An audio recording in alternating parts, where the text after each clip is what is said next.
disgrace my family. Oh, if I do this, my family's name has been spoiled. You hear mother parents telling their children, don't disgrace us. Don't disgrace us. If you are living for your family name, you are surviving for your family. So the thing is, loyalty to family sort of is deeply ingrained in our upbringing as a people. And imagine accusing your father, say your father or your mother or your uncle raped you or trafficked you. So the person, the victim or the survivor now, so to say, is trapped in reality. Should I speak out and betray my family name, or should I be silent and betray myself?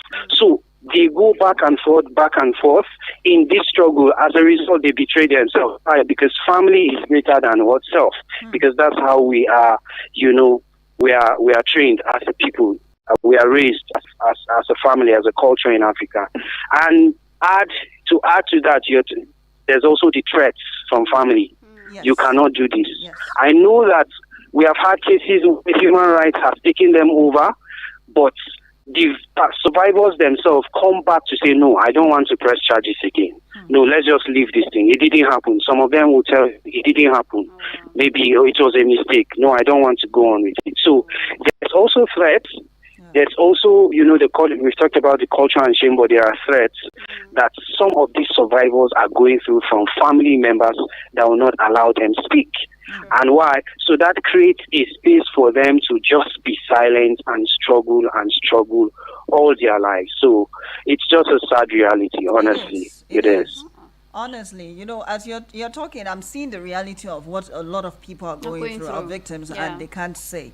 Is there a way for us to be able to know that a family is trafficking someone or have trafficked someone?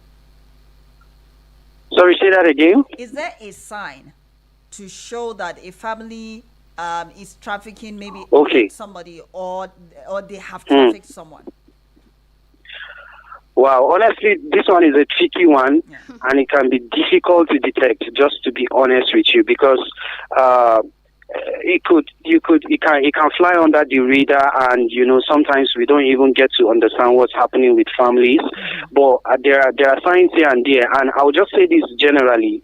It doesn't mean that if you see one of them and you just conclude that families are trafficking their children, or no, it doesn't look like that. But for mostly a child, or a child, when you begin to notice that a child is constant, I think one of the key things that is a no-no for me, or is a warning signal, is when families restrict their children's movements, their communication. They are constantly in control of who, in fact, they cut children off their friends,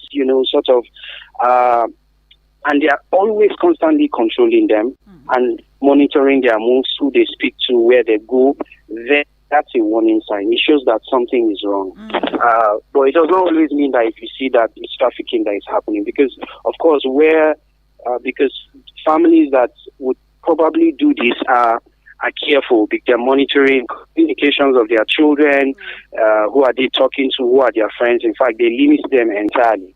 But one of the key signs you may also see is when there's, for such families, there's a sudden or unexplained money, large sum of money or affluent lifestyle begin to thrive in the family without an explanation, without a trace of, they are doing this business, or they are doing this work, and this is how they got the money.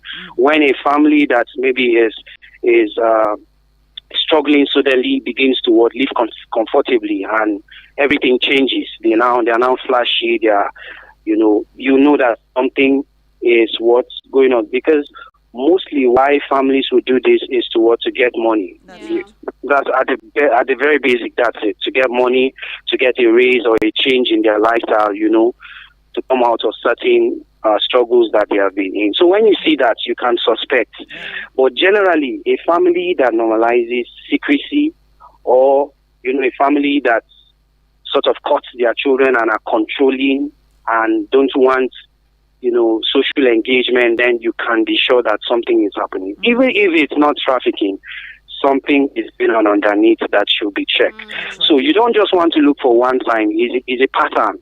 sometimes if you notice a pattern, you want to reflect further to say, okay, what's going on here, to understand what are the other dynamics. But one of the clear signs we have seen over and over, there's fear in that family for the children. There's control, there's manipulation, there is, cut off of social relationship. Then there's sudden, increase of, affluence or money or lavish lifestyle that cannot be traced to any particular source. So we can suspect that something wrong is going on there.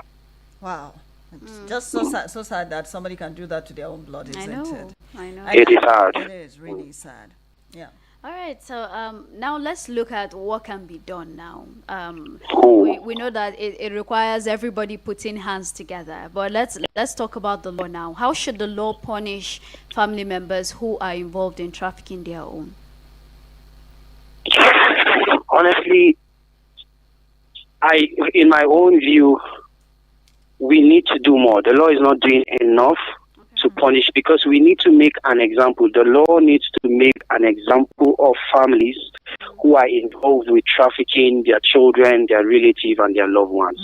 Because there is no level of, you cannot degrade the dignity of a human being below this level. Trafficking is at the highest level of degrading of human dignity, because you are saying to that human, they do not matter, they do not exist, they are not important, they are not worth living, they are not worth protecting. So it is an aberration of the law. It is uncalled for.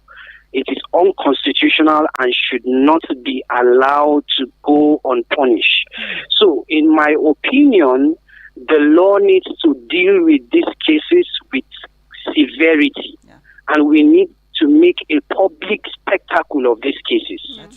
Now, I have seen that sometimes in these cases we handle them, quietly, to protect family name, to protect, even sometimes when it gets to the law, they are trying to treat these cases as, private cases. No. We should publish them. We should have public prosecution of these cases so that people will know that this is unacceptable and that as a state we do not tolerate that. That's right. So that also survivors will know, we will be able to give survivors a voice, so that people who have gone through this will be able to wake up and speak up to what, to this evil, because this is evil. So I think that it deserves capital punishment. The gravity should be as high as possible. The law should not hide at all when it comes to dealing with this issue, because it's sad.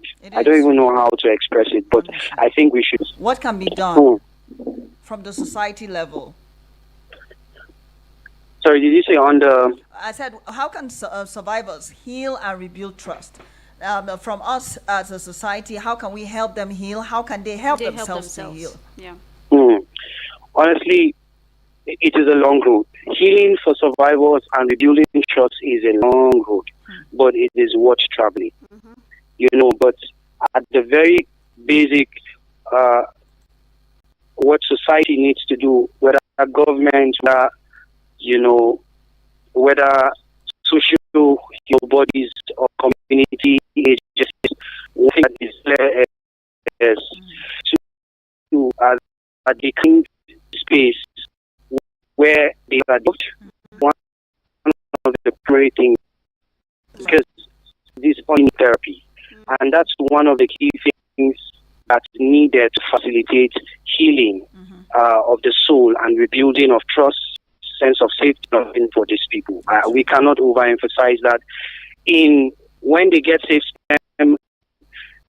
stages, even just their sense of sanity to rebuild their psyche to, these are stages. It takes time, but it doesn't mean that it cannot be done. It can be done. So, but one of the key